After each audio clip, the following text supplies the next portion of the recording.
So yes, the black stone is the right hand of Allah, and yes, Allah have right hands. Actually, the hadith confirmed that Allah have two hands, which is very funny and very stupid.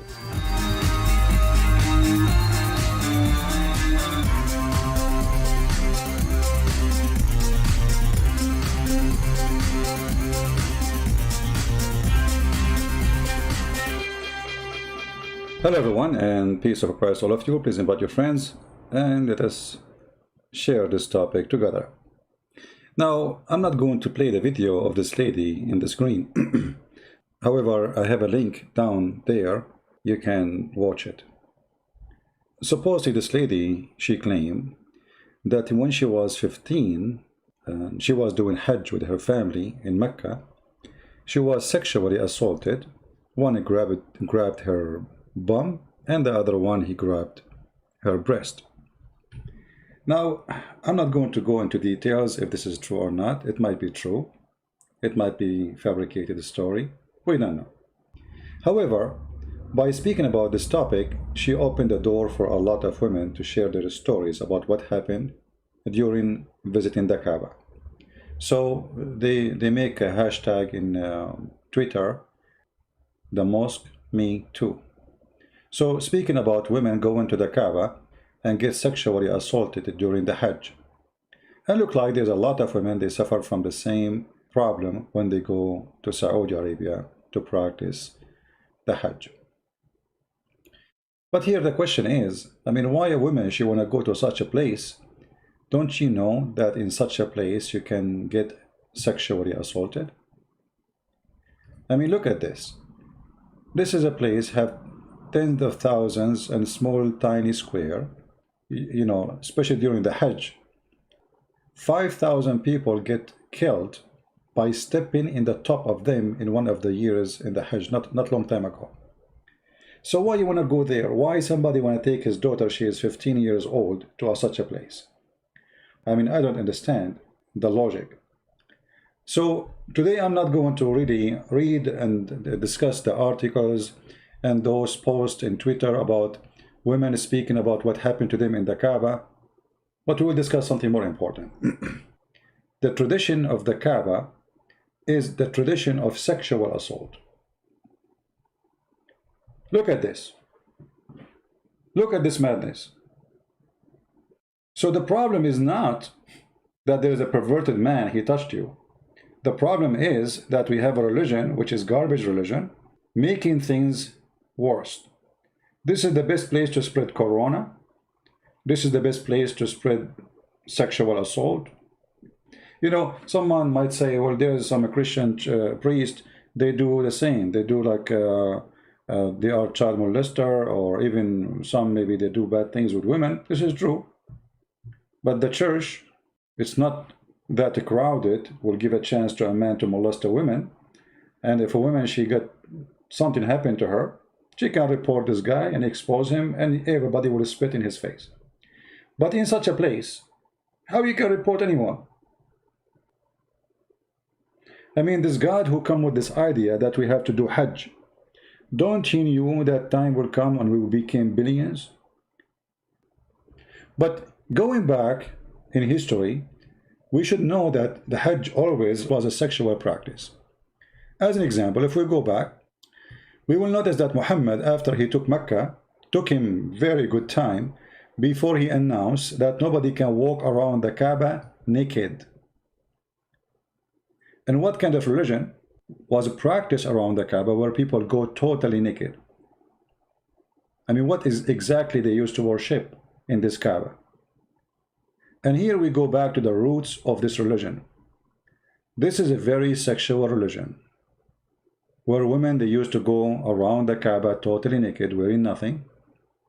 And women who have their own request from Allah, the biggest God of the other gods, Allah and Akbar, if she have request, like let us say a woman, she want to have babies, but she have a problem, she cannot have babies.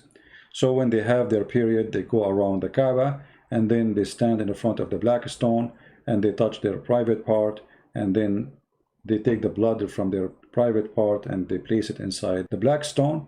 And then the man, he come after that, and he insert his private part inside the black stone, and praying to Allah that the woman, she will get her fertility. In other words, we can say that Allah is another version of Baal, the god of fertility. Actually, if you go in the Quran, you will notice that Allah, he was in competition with Baal, for he is claiming to be the god of fertility. And Allah, he claimed that he's a creator, and Baal is a creator, but Allah is the best of the creators. So if you go here, you will see chapter 37, verse number 125, it says, will you call upon Baal and forsake the best of the creators? Look what happened here. Baal is the god of fertility. And the Arab believe that Baal is the one who will give them babies. Allah is in competition with Baal.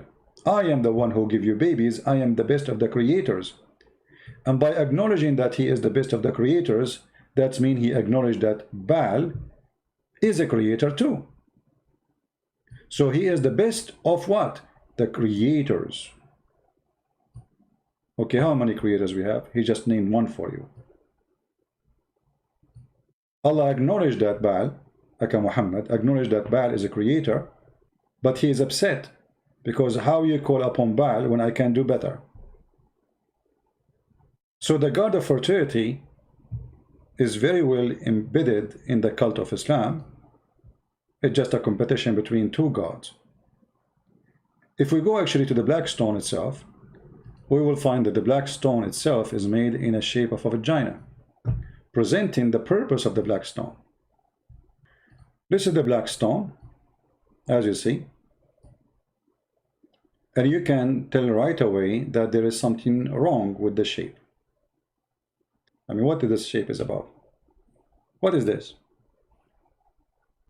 This is a pure sexual stone. The same as the Hindu, they have a sexual stone for the male and female organ. Islam have a sexual stone, and in this scenario, it's for the female. If you have my book, Sex and Allah, there's a woman, she was walking around the Kaaba singing about showing her vagina. And she is saying now she is showing it to Allah. And she don't want any man to get close to it. This is a song she made. Muhammad, after he saw this woman totally naked, and this is after he controlled over the Kaaba, he wanted to marry this woman, for he saw how beautiful she is naked. And only then, Muhammad, he decided to stop people going around the Kaaba naked, because he don't want this woman, who he want her to be his own, to go around the Kaaba naked. This hadith in front of us, this is very authentic. You will see it's explained that how the Arab and the family of Muhammad, including his mama, including his dada, including his grandfather, including all his family, they used to go around the Kaaba the same as the Muslim today, totally naked. And they used to do the same practice of going around in a cycle. Muhammad, he did not change anything. He said to the Arab Muslims, do as they do. أفيدوا من حيث أفاض الناس. If we go to the Quran, chapter 2, verse 199. Do the same as the Arab before you. Nothing changed. Do the same as people used to do. Pass on from where the people before you do the Hajj, they used to do. This is the practice before Islam. This is a very, very disgusting cult. And nobody can really say to us that Islam is not just a copy-paste of the pagan practice before it. If you remember, there's a hadith where it says, we used to worship stones. We used to worship stones, and when we found a better stone than the first one, we would throw the first one and take the later. But if we could not get a stone, then we could collect some earth dirt, and then bring a sheep and milk that sheep milk over it and perform tawaf going around it. The same. This is the same garbage. You see, they say to you, this is Abrahamic. I mean, what they say? What Abrahamic? We used to worship stones. This is a person from the time of Muhammad. He witnessed what they used to do before Muhammad came. So what Muhammad did, nothing. The same stone, the black stone, which they finally agreed to worship and to bow down in front of it and to believe it's holy, is adopted by Muhammad, and Muhammad now doing the exact same pagan practice, going around the stone, bowing in front of the stone and kissing the stone. And then Muhammad, he claimed that touching those stones can erase your sin. It was narrated that a man said, "Oh, Abu Abdurrahman, why do I only see you touching those two corners?" He said, "I heard the Messenger of Allah saying, touching them erase sin." Do we need more proofs that this is a pagan ritual practice of a man he have nothing to do with God? How we touching stones, that will erase our sin. Even Muhammad, he go farther. He claimed that the black stone is the right hand of Allah. Muhammad even claimed that the black stone is going to have eyes and mouth and is going to witness for the Muslim in the judgment day. The Messenger of Allah said about the black stone, by Allah will raise it on the day of resurrection with two eyes by which it sees and tongue that it speak with testifying to whoever touch it in truth. So the Muslims believe that this black stone is a living stone. In different hadith, Muhammad, he says it is the right hand of Allah. Actually, as long as I mention this, let me see if I can find the reference so Muslim will not say, how come he did not show this hadith? You know them. We show all the reference, and yet they say he's lying. And for sure, the Muslim, they will say to you, oh, this is not accepted hadith, etc. As usual. Here we see the reference. The book is Majma' al-Zawaid, volume number 3, page number 242. Here it says, Al-Hajar al-Aswad, Yaminullahi fil ard. It is the right hand of Allah in earth. And the other hadith it says, هو يمين الله عز وجل يصافح بها خلقه. So it is the right hand of Allah. He shake hands with it, those who He created them. You know? And he is saying here that this hadith, the last one, is sahih, for it is, and the men of the hadith are trustworthy. The first hadith, the one it says the black stone is the right hand of Allah on earth, is rejected. The other one, which is reported by At-Tabarani, where it says it is the right hand of Allah and He shake hands with it. And then he says, and this is reported in the book of Majma' al-Zawaid, page number 3, verse page number 242. And the one who reported this hadith, Abdullah ibn Mu'ammil, and he is trustworthy, and Ibn Hibban said he might make mistake, you know, but all the men in the hadith are trustworthy and sahih. And always, you know, you need to ask yourself, those things, they don't come from the middle of nowhere. Obviously, there's roots of them to believe that the black stone is the right hand of Allah. I mean, how, regardless if it's true or not, how they come to this conclusion. You know what I mean? As we say, there's no smoke without fire. I mean, when you have a smoke, you have a fire. Obviously, something is burning. And the Muslim cannot reject that Allah, He have hands. Like as an example, if you go in the Quran, you will see the Muslims always, they come with their own false translation, and we can give you many examples. Like the Quran, many places it says Yaday Allah, the two hands of Allah. The two hands of Allah. In the translation, they don't put the word two hands of Allah. They put authority, they put, I mean, they put everything except the word which is speaking about the two hands of Allah. As an example, if we go, believers, don't push yourself forward in presence of God and his messenger. Okay, nothing here mentioned about hands. Anyone see the word hands? We don't see it. No hands, nothing. If you read by yourself from now until the coming year, you will not see the word hands. What happened to the word hands? Let us change the translator. I will do it in the front of your eyes. This is Khan. Let us see Shakir. What will happen? No hands too. Nothing changed. Let me open different website. So maybe we can make miracles happen.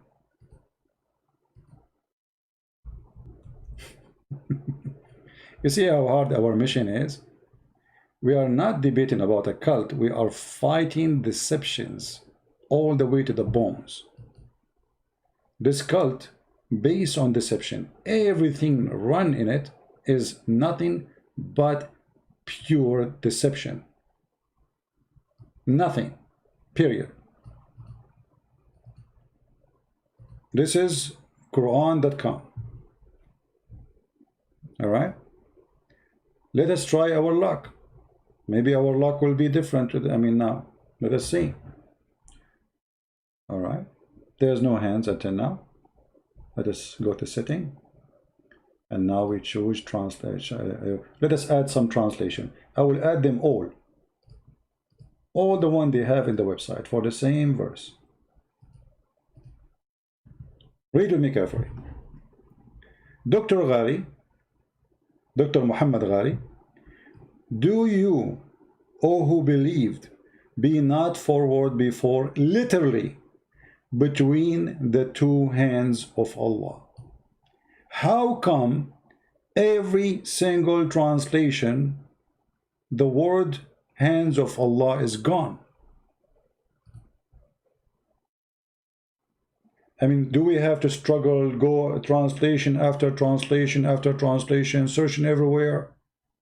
Not a single one of them is truthful. And I think this guy is a liar too. He did it by mistake. Did you notice?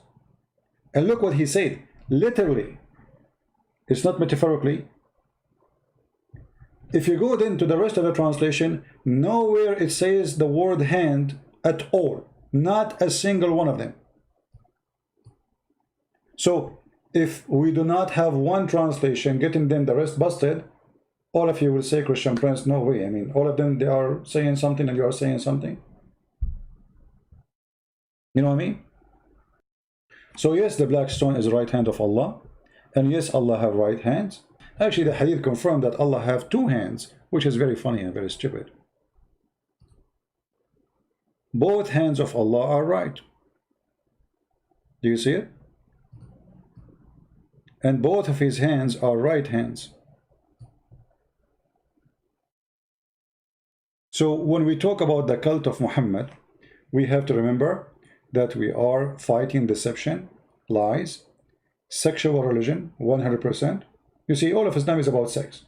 Black stone is about sex. The Kaaba is about sex. As-Safa and Al-Marwa, you remember As-Safa and Al-Marwa?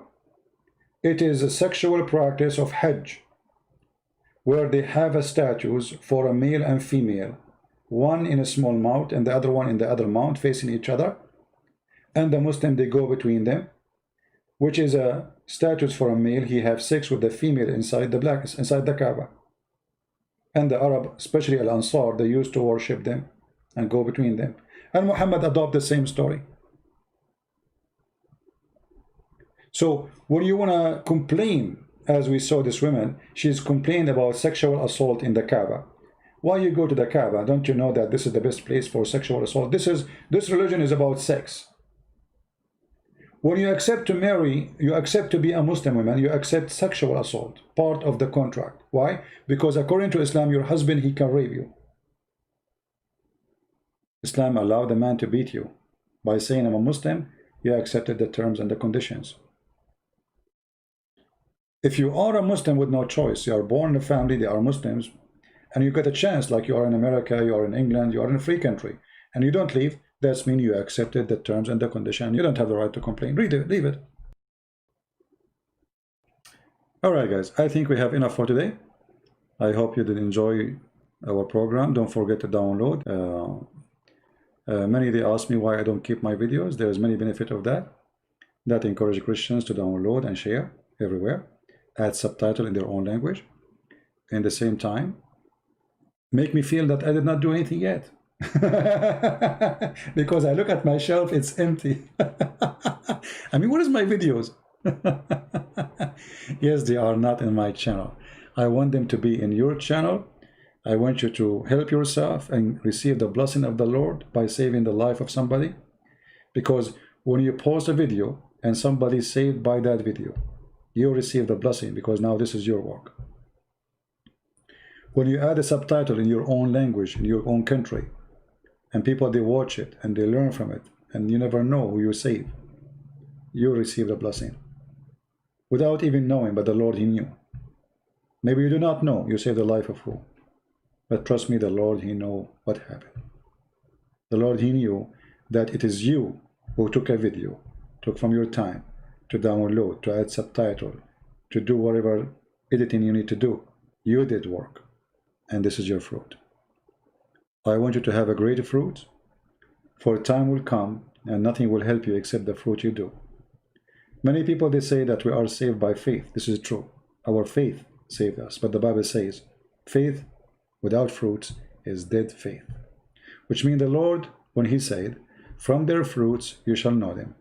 He will not recognize you by your name.